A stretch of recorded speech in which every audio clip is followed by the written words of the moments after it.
આજે ગુજરાત રાજ્ય સરકાર અને સુરત મહાનગરપાલિકા દ્વારા 14મા ફેઝમાં 20મા ગરીબ કલ્યાણ મેળામાં અમારા સાંસદ શ્રી મુકેશભાઈ દલાલ, કમિશનરશ્રી, અમારી પૂરી કોર્પોરેશનની જનપ્રતિનિધિની ટીમ સાથે આજે લાભાર્થીઓનો લગભગ 33,000 જેટલા લાભાર્થીઓ 132 કરોડની સહાય આજે રૂબરૂ આપવામાં આવશે.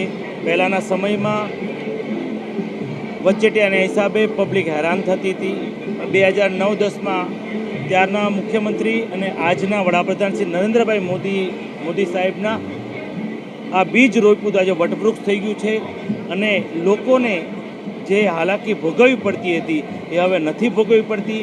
પહેલાં સરકાર માય બાપ કહેવાતી, પણ હવે તો જનતા પણ કહે છે આ સરકાર આપણી છે. સરકાર જ ગરીબોના દ્વારે જાય છે અને ગરીબી રેખામાંથી તેમને લાભ આપીને દૂર કરે છે. આજે ગુજરાત રાજ્ય સરકાર અને સુરત મહાનગરપાલિકા દ્વારા સંયુક્ત રીતે ગરીબ કલ્યાણ મેળા 2024નું આયોજન કરવામાં આવ્યું હતું. સદર આયોજનમાં આજે લગભગ 40,000 જેટલા લાભાર્થીઓને વિવિધ યોજનાઓનો લાભ મળ્યો છે અને કુલ સહાય 136 કરોડ જેટલી થવા થાય છે. આમ તમે જુઓ તો 40,000 લાભાર્થીઓ ગુણ્યા 4 કરો તો કુલ 1,60,000 લાભાર્થીઓને આજે લાભ મળ્યો.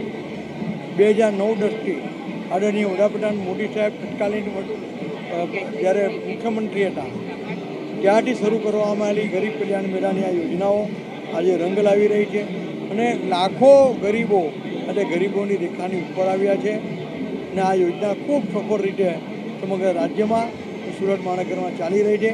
હું સુરત મહાનગરપાલિકાના મેયરશ્રી અને કમિશનરશ્રીને અને રાજ્ય સરકારશ્રીને અભિનંદન આપું છું.